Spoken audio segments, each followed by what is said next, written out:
আসসালামু আলাইকুম রাহমাতুল্লাহ। কেমন আছেন সবাই? আশা করি আল্লাহর রহমতে সবাই ভালো আছেন, সুস্থ আছেন এবং নিরাপদ আছেন। সবাইকে আজকের ভিডিওতে স্বাগতম।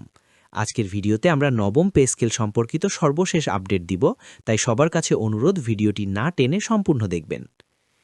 আল্টিমেটাম দিয়ে আবার কর্মসূচি ঘোষণা সরকারি চাকরিজীবীদের।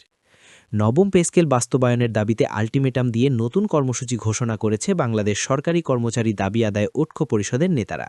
১৫ মার্চের মধ্যে দাবি না মানলে ২৮ মার্চ নতুন কর্মসূচি ঘোষণা করবেন বলে জানিয়েছেন তারা।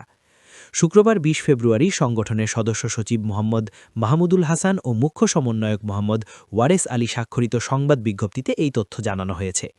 বিজ্ঞপ্তিতে বলা হয়েছে ২০১৫ খ্রিস্টাব্দে দেয়া অষ্টম পে স্কেলে ১১ থেকে ২০ গ্রেডের কর্মচারীদের বৈষম্যের বেড়াজালে আবদ্ধ করার পর থেকেই প্রথম পর্যায়ে পে স্কেলের বৈষম্য নিরসনের জন্য আবেদন নিবেদন সহ বিভিন্ন কর্মসূচি পালন করেও তৎকালীন সরকারের কাছে কোনো সাড়া পাওয়া যায়নি। এমনকি বিগত কোনো সরকার এই সংগঠনের সঙ্গে আলোচনাও করেননি। অথচ বিগত বিএনপির সরকার ১৯৯১ ও ২০০৫ খ্রিস্টাব্দে দুটি সুন্দর পে স্কেল দিয়েছিলেন। বিগত ১১ বছর কর্মচারীরা পে স্কেল থেকে বঞ্চিত উল্লেখ করে এতে বলা হয়েছে, দ্রব্যমূল্যের লাগামহীন ঊর্ধ্বগতির দরুনও জীবনযাত্রার ব্যয় বৃদ্ধি পাওয়ায় ৬ সদস্যের পরিবারের ব্যয়ভার বহন করা নিয়ে কর্মচারীরা দিশেহারা।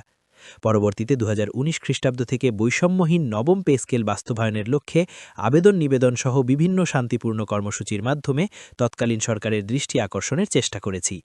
এর ধারাবাহিকতায় অন্তর্বর্তী সরকারের কাছেও আবেদন নিবেদন সহ বিভিন্ন কর্মসূচি অব্যাহত রাখা হয়। তৎপ্রেক্ষিতে ২০২৫ খ্রিস্টাব্দে অষ্টম পে কমিশন গঠন করে, যার রিপোর্ট ইতোমধ্যে সরকারের কাছে দিয়েছেন। কিন্তু অন্তর্বর্তী সরকার পে স্কেল দেওয়ার আশ্বাস দিয়েও তা বাস্তবায়ন করেননি।